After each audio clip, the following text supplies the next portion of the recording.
periodization has a genuine utility to it, providing thinkers with more digestible units with which to narrativize history. A historical narrative can take many shapes. Linear narratives can be teleological, aiming at a particular endpoint, such as Fukuyama's well-known End of History, in which Western liberal democracy is the telos of modern political development, or just moving in a general direction, progress or decline. Historical narratives can be circular, in which the same general trends recur endlessly in the same order. They can be parabolic, as in A Rise and Fall, such as Thomas Cole's The Course of Empire series of paintings, or its opposite. They can be sinusoidal, perpetually wavering back and forth between trends in a never-ending pendulum movement. Sometimes historians appeal to metaphors such as the body-state analogy, in which the growth and development of a state matches the phases of maturation in a human body, from childhood to senescence. Polybius famously described a historical anacyclosis, in which governments continually move through 3 phases of political organization, each beginning in a positive version but devolving into a negative version. As we will see, this model retained a degree of influence in 1st century BCE Rome.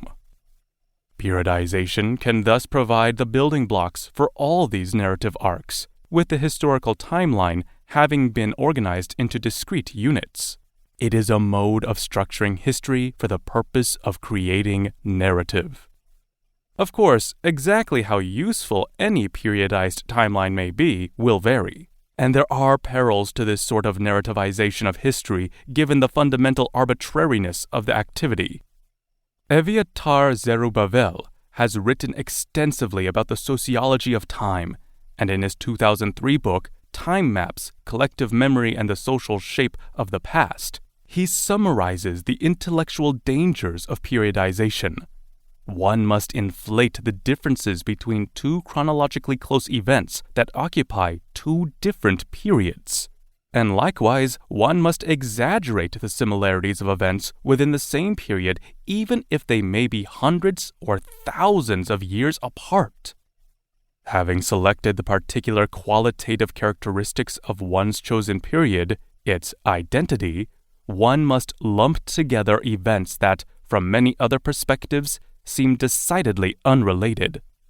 For Zerubbabel, particular episodes become remembered as marking the end of one period and the beginning of another, because they are collectively perceived as having involved significant identity transformations. The identities of the periods constitute the narrative that is created by the historian, and the temporal breaks we envision between supposedly distinct historical periods help articulate mental discontinuities between supposedly distinct cultural, political, and moral identities. Despite the basic arbitrariness of periodization in general, one nonetheless notices that certain periodized timelines and inherently periodized narratives of history are entrenched within various cultures. In Zerubbabel's words, this is a product of social forces. Any system of periodization is thus inevitably social, since our ability to envision the historical watersheds separating one conventional period from another is basically a product of being socialized into specific traditions of carving the past.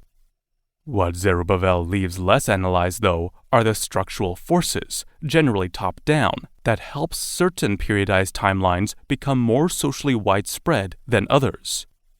Throughout this book, I direct my focus toward the originators and producers of Roman periodization systems and hypothesize the rationales behind their chosen systems. Roman examples of periodization occur less frequently than one would perhaps expect. The Romans never seem to have talked about centuries or decades as units with any sort of qualitative identity.